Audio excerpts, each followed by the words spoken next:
Should I confront my wife about cheating?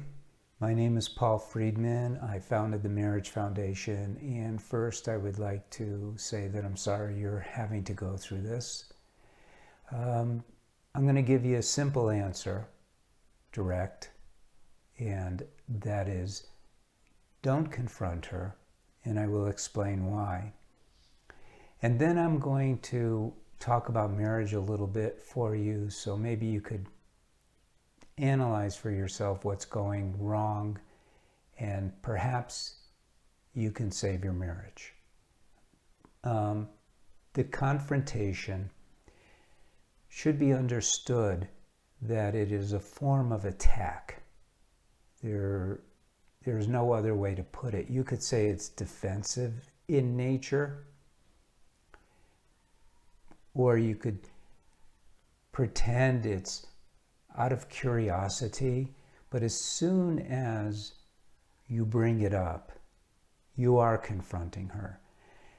And you know from your own internal reactions that when people are confronted, it becomes a biological trigger.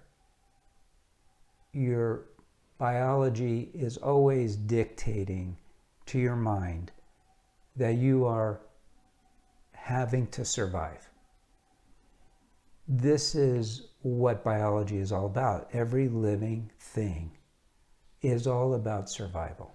Doesn't matter if it's a single cell organism or us, an advanced life form, the most advanced, which is a human being. The fight or flight is defensive. And when someone is confronted, that's what you're going to be dealing with. In this particular scenario, obviously, if you're confronting someone who's very advanced, you won't have that to contend with, but you don't confront those people. So what does that look like? If she's flight, she's going to lie to you, be evasive. She's going to get out of range of what her subconscious is perceiving as an attack. Could come up in a billion different forms. If she chooses the fight, and it really depends upon the individual, then you're looking at blaming you, arguing with you, calling you a liar, accusing you. She'll fight back. In either scenario, you're not going to accomplish the objective that you probably want to accomplish, which is to get it all on the table so that you could repair what's going on. If that's not what you want to do, then the Marriage Foundation is the wrong place for you to be, because we're all about repairing marriages. So the question comes up, what do you do? You have discovered that your wife is unfaithful, and you know intuitively or intellectually or both that it probably marks the end of your marriage. Because when women stray, it's usually with the heart. Women are not like men. They don't use affairs or cheating as a release valve. Very, very rare. It means that they have already moved on. 95% of the time. So we do get some clients who take the men's course because they're now intent on either healing the marriage or at least learning enough about marriage and about themselves so that they don't get into this situation again. And I know that's a very practical thing to say, and you may not want to hear it at this point. You may be focused on, no, I can fix this, I can heal this. And maybe you can. I don't believe in absolutes. I don't believe in telling anyone it's impossible. Very tough. So the Course for Men will give you the guidance that you need, and confrontation is definitely not included in that. You have to take a look at more than just your marriage to heal your marriage. You have to take a look at your half of the marriage. What have you been contributing to the marriage that would put her in a mindset where she's even capable of straying? Because it's very unnatural. It's unnatural. I don't care how many movies you've seen, and I don't care how many anecdotal stories you've heard of women cheating. It's not natural for women to cheat.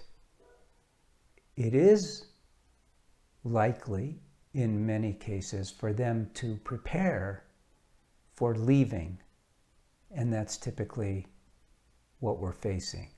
So if you confront her, it's only going to create more drama. What you really want is to kind of be 50-50. Accept that she's leaving, at the same time work on salvaging the marriage by changing yourself. Nothing else is going to work, by the way. Nothing else is going to work. Whining and dining her, that's just material. And people don't get married for material reasons. They get married for spiritual reasons. Marriage is a very spiritual institution. I mean, you're talking about unconditional love as the foundation. But you have not, and she has not, done anything to create this unconditional bond, this unconditional loving bond, which is an off-the-charts thing. And so it's a mistake for her to have cheated on you. There's no question. Right and wrong, yeah, it's wrong. It's unfaithful. But you're not to be the judge.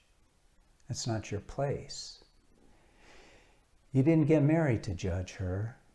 You didn't get married to criticize her, condemn her, control her, blah, blah, blah. You got married to be happy, to live in a space of unconditional love. And that, you know, isn't happening. You knew that that's not happening even before you discovered that she's cheating on you. So there is no guaranteed solution to healing the marriage at this point. And you're at a crossroads. So the best direction for you is to heal yourself, do the self-work, and do it with the context of marriage, so that if there is hope for your marriage, it will bring it back together. Your mission at this point should be to reduce drama. Don't be in an accepting mode. Don't accept if and when she brings it up that she's cheating on you. Don't accept that. Don't go, okay, I guess that's okay. It's not okay. On the other hand, don't be angry either. Be loving. It's what you should have been doing all along. Marriage is all about love. It's about happiness through love. And clearly your marriage has not lived up to that. And because there's only two of you, you have not done what it takes. I know it's not fun to hear this. Who wants to get that gut punch? But now you have to do what's right. Right for you, right for your wife. If you have children, right for your children. I hope this was helpful, as terrible as it is. And I would urge you to get more of the videos, subscribe so you get more like this one, so it shows up more often. And I'll pray for you. Blessings to you. Blessings to your wife. Blessings to your family. And I hope it works out for you.